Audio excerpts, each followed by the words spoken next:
Welcome to Level Up with Winnie Sun.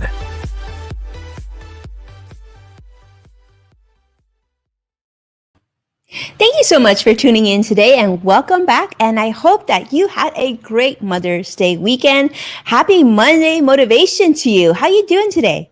If you're joining me on the replay, big hello to you as well. Thank you so much for tuning in. It's wonderful to have you with us. You know, it's a really special day. Anytime I'm here with you, let me just tell you, I don't take it for granted. Now, let's start with the market, let you know how it closed, because I wish I had better news for you, especially going into a new week.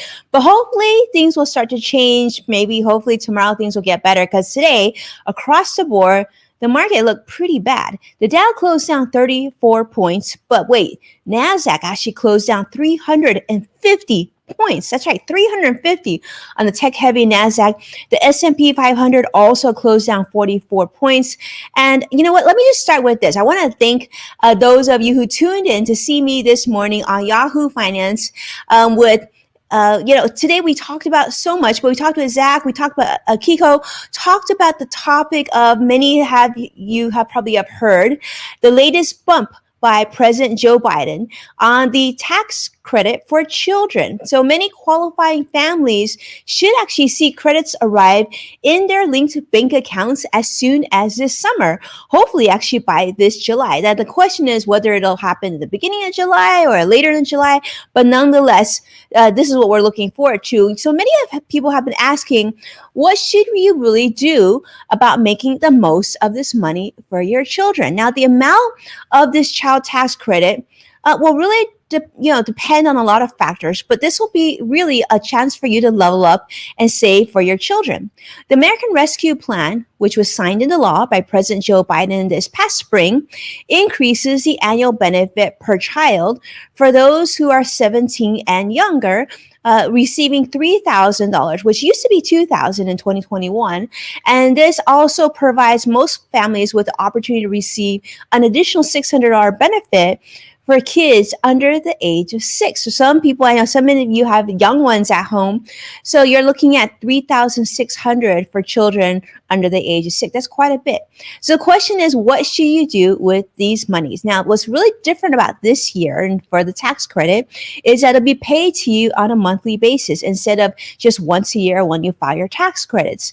So, millions of qualifying American families are going to soon see these payments hit their bank accounts as soon as July. So the question is, what should we do about this? And, this is what I had a chance to speak to my friends on Yahoo Finance about, of how to make this money work a lot harder for you.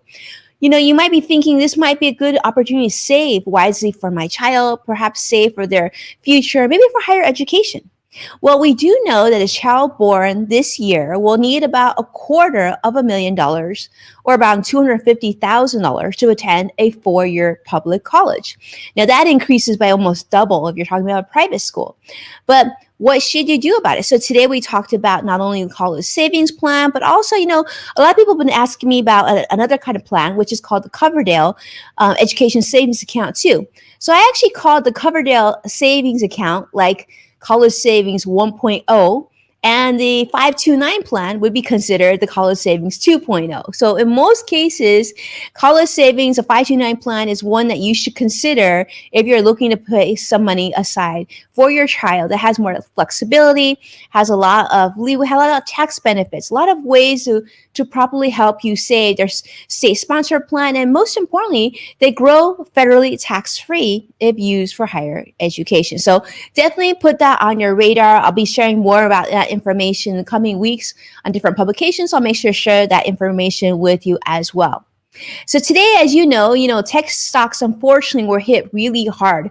And you might be wondering why, given last week overall, by the end of the week, actually, we saw a lot of upside. We saw the NASDAQ do quite well.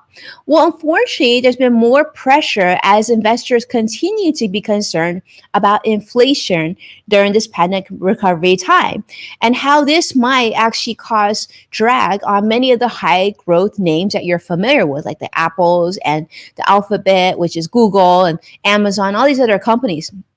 So nonetheless, you'll see that that's what happened today. That's a lot of that weakness occurred today. So you might be wondering, will that continue? Now, there is more information coming in the coming days. We're taking a look very closely again at job numbers, right? One of the concerns is of course, are Americans going back to work? Because we are seeing a lot of talks about jobs and availability and hiring and whatnot. President Joe Biden actually said that his administration plans to distribute more coronavirus relief funds for businesses aimed at hiring workers, because a lot of clients that I'm talking to even now are saying, Winnie, we just aren't in a big hurry to hire more employees. We don't feel like we have so much financial stability that we can make that decision right now to hire more people, to give people more raises. That's just not something we're comfortable doing until we know that this pandemic is truly behind us, and that there continues to be demand enough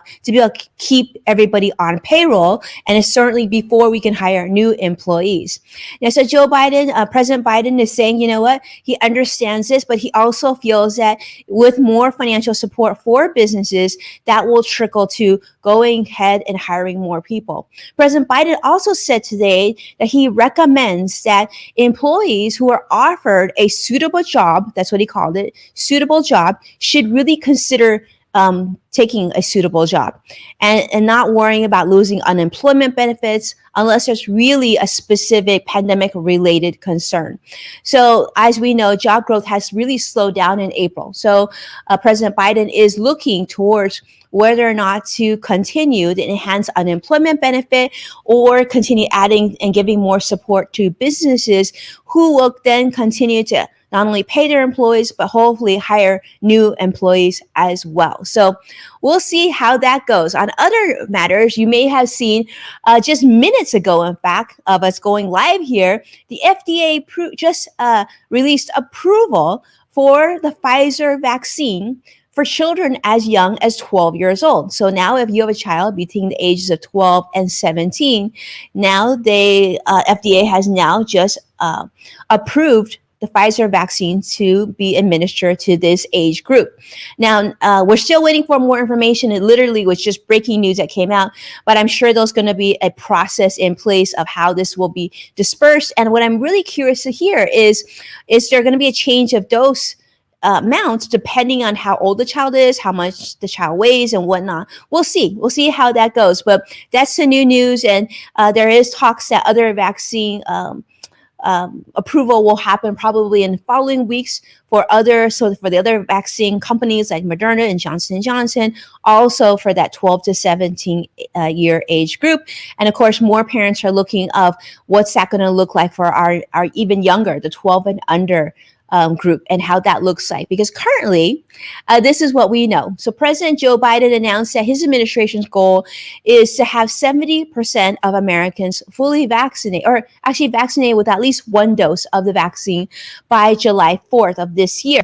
So currently, what it stands about 58% of Americans have at least had one dose. But as you know, in most states across the United States, with the exception, I think, of 3 to 4 states, vaccine numbers have definitely dropped in terms of interest in getting vaccinated. More Americans still are hesitant about getting that vaccine shot. And in fact, what they have seen in a present report just recently is the hesitation of getting the vaccine. They're definitely seeing that number decrease some, but there's still a good percentage of Americans who are hesitant, that feel the vaccine came too quickly, aren't sure if it's completely safe yet, and are willing to wait it out and see, and some who just said absolutely they will not be taking the vaccine, even though it's free for them to do so. So with that, thank you so much for tuning in, for watching, supporting our program. Please take a moment to share this show all over social media. And as a reminder, you can find full episodes of Level Up on NASDAQ, Amazon Fire, and Roku. Be well, and I can't wait to see you again tomorrow. Take care now.